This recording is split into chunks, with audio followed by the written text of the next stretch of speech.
This is a message for women. Jehovah's righteousness is his 10 commandments. You could see the 10 commandments written in Exodus 20 and Deuteronomy 5.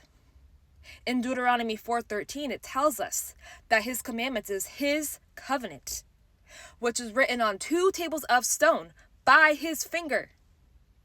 In Psalms 119, 172, it says, "My tongue shall speak thy word, for all thy commandments, all 10, are righteousness." In Deuteronomy 6, verses 24 through 25, the end of the chapter, which tells us how we love God, it says, "And the Lord commanded us to do all these statutes, to fear the Lord our God," which is an idiom for keeping his commandments, "for our good always, that he might preserve us alive, as it is as this day.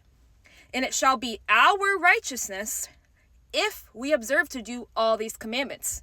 In John 14:15, the Messiah says, "If you love me, keep my commandments before the Lord our God, Jehovah, as he hath commanded us." His standards of righteousness is his commandments, which becomes our righteousness if we're in obedience to them.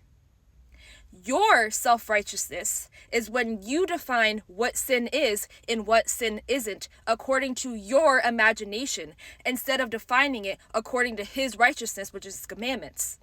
In 1 John 3:4, it says, "For whosoever committeth sin transgresses also the law, for sin is transgression of the law." So if you transgress against his commandments, then you are in sin. So stop coming up with your own definition of sin. It's also self-righteous when you tell people they can't drink alcohol, but you can sit there and go to church on Sunday worshiping your hippie Jesus, who isn't going to get you into life eternal. You sit there and say, "I donate to charity," or "I feed the homeless once a month." That's filthy rags. That's self-righteous. You're supposed to live according to his righteousness, which is his commandments. That's exactly what the Messiah did, so you walk as the Messiah walked.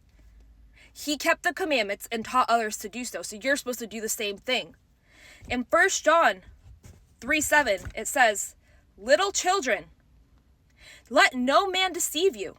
He that doeth righteousness is righteous, even as he is righteous." So don't let anybody tell you that you can't keep the commandments, because you can. And you know what? As a matter of fact, in Revelation 22:14 and 15, which is the last page of the book, the last chapter, it tells us, "Blessed are they that do his commandments." So they're doing his righteousness, "that they may have the right to the tree of life, and may enter in through the gates into the city." You want to be Revelation 22:14. Not verse 15, which says, "For without are dogs, and sorcerers, and whoremongers, and murderers, and idolaters, and whosoever loveth and maketh a lie." So you need to keep his commandments so that you can live righteously, or else you will perish.